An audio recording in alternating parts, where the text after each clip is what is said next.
How long are you gonna stay like that? You know the blood is gonna rush to your head, Warren. Well, I hope you know what you're doing. Well, hey, welcome to the So&So Show, everyone. My name is Kellen, and everything is upside down today. Warren's upside down, and our Bible story is upside down. Things are all kind of topsy-turvy. Kellen. Doug the grocer will be here. Kellen. Yes, what is it, Patty? There's a bird's nest in your hair. Oh, I know. Anyway, Doug the grocer. Why is there a bird's nest in your hair, Kellen? It really is a very simple answer, Patty. I got a haircut. Oh, huh? Yeah, when I looked in the mirror yesterday, I noticed that my hair was looking a little unwieldy. So I decided to get a haircut.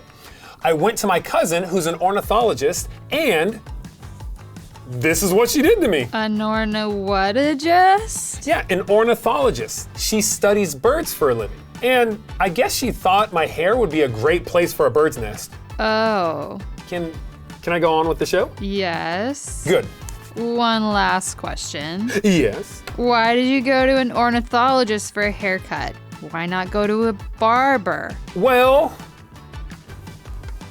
actually, that's a really good point. Why did I do that? Kellen!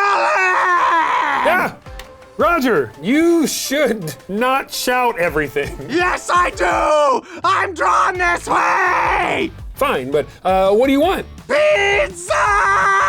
Pizza? Now? I'm hungry! Might as well. What do you want on it? Sun-dried tomatoes! Roger, Roger. Hurry!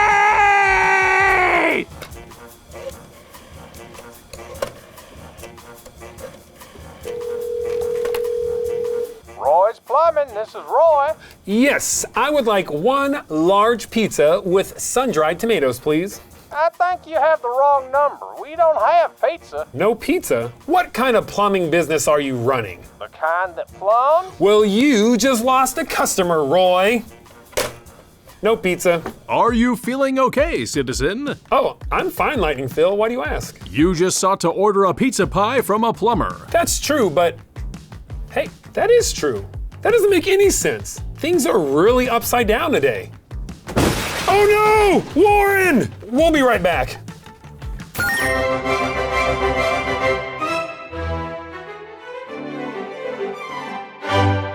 Largo factotum delicital largo. La la la la la la la la la. Pizza, spaghetti, rotini, and sauce pesto. La la la la la la la la la. La. Warren fell over and his arm came off. What? No! He's gonna be okay though. But he will need a second baseman to help. A second baseman? From a baseball team, preferably a professional. Are there any professional second basemen in the house? My friend's arm, it fell off. Any professional? Kellen? Citizen. Pizza! What? How will a second baseman help Warren right now? Don't you think a doctor would be better or a mannequin repair person? No, I think a second baseman is a terrible idea. You're right, Patty. If I want someone to help a friend who's hurt, I wouldn't call a second baseman from a baseball team. I'd call a doctor. A second baseman instead of a doctor, a plumber instead of a pizza place, Pizza! an ornithologist instead of a barber. Either you've gone upside down, Kellen, or you're trying to teach us some kind of lesson. Well, I guess we'll find out. It's Bible story time.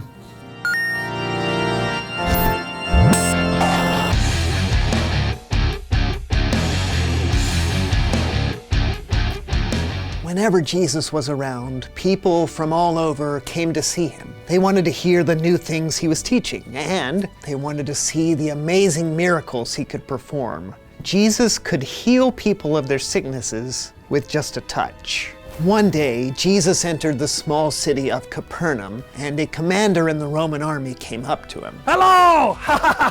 I am a Roman commander of the army! Hat one, hat two, hike! Hello, Horvath. Are you helping tell the story today? Hello! It's me, Horvath! Yes, What? I broke some things. I'm sure it's fine. I'm here to combine the mental trainings of learning the Bible with the physical trainings of making our muscles bigger. That's right. Yes, I'll tell the story, and you'll give some exercises to help us remember it. Yeah, let's do this. Okay, so Jesus went to Capernaum, and a Roman commander came up to him, sometimes called a centurion. A what? A centurion. A what? A centurion. What? Oh. A centurion.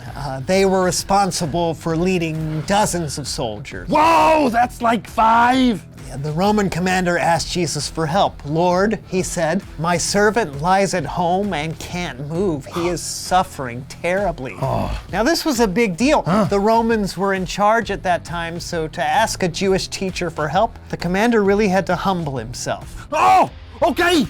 First exercise, the humility touches. Okay, if you want to be humble, you have to lower yourself so we get so close we can touch our toes. That rhymes. Well, we'll do this 100 times, okay? Go.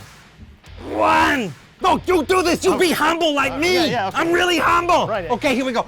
2. Gingivitis. Pasalti the songbook. Yeah, chopped liver. 100. Okay, what's next? What's next? Believe it or not, the Roman commander showed even more humility. Jesus asked if he should come and heal the commander's servant, and the commander replied, Lord, I am not good enough to have you come into my house, but just say the word, and my servant will be healed. The commander knew what it was like to follow orders, and he knew what it was like to give orders to his soldiers because he had authority over them. He came to Jesus because he believed God had authority over everything. My mind is blowing. Yeah, Jesus was amazed too. He turned to the people who were following him and said, what I'm about to tell you is true. In Israel, I have not found anyone whose faith is so strong.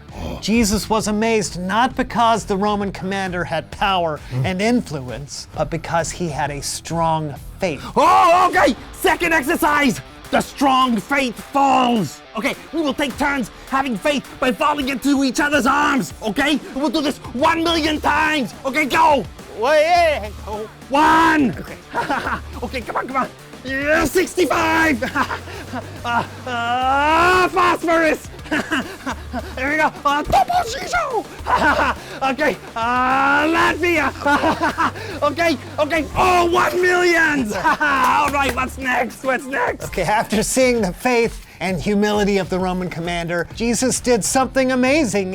He healed the commander's servant right at that moment. Now, we don't know how far away the servant was, but he certainly wasn't close enough for Jesus to touch. Jesus showed everyone that God really did have authority over everything. He said to the commander, go, it will be done just as you believed it would. Oh, third exercise. Yes. Okay, I call this the sick servant shuffle. Okay, you start out as a sick servant and you can't move.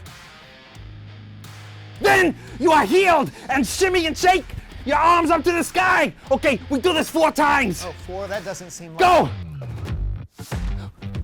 1. 14. Turn the bicycle. Lean the merciless. Hop splash. 4. The Roman commander believed that God was more important than he was. He believed that God was the most important. So when the commander needed help, he went directly to the source. He asked God's Son to heal his servant. We can be like the commander by trusting God to take care of us and by going to him when we need help. Oh, 7th exercise. Actually, Horvath, that's the end of the story. We don't need any more exercises. Oh. No, okay, one more. 7th exercise. Okay, we're gonna run in place a gazillion miles. Okay, go. I don't think I can. Go. No, yeah, okay. 1 mile. 7 miles. Miles Davis.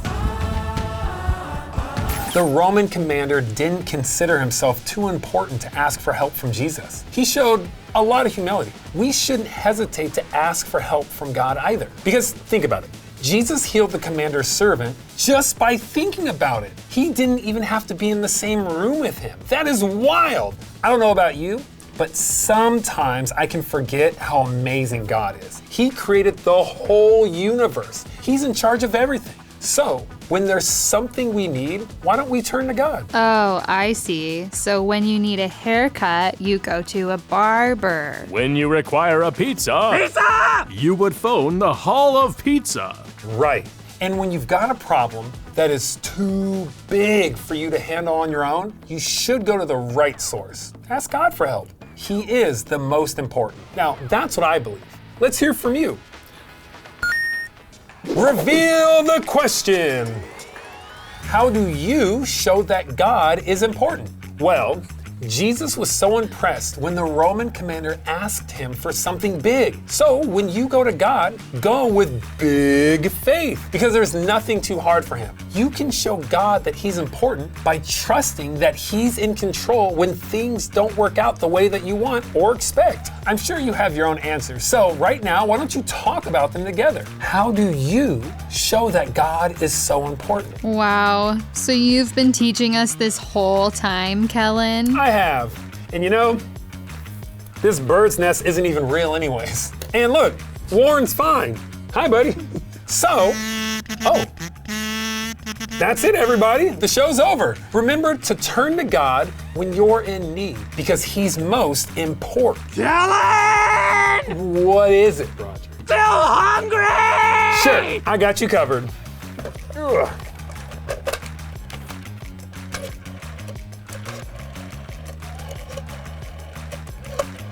Sun-dried tomatoes, right? Right! Roy's plumbing. Oh, hi, Roy. Do you happen to have the number to a pizza place? Oh, thanks, Roy. Try again.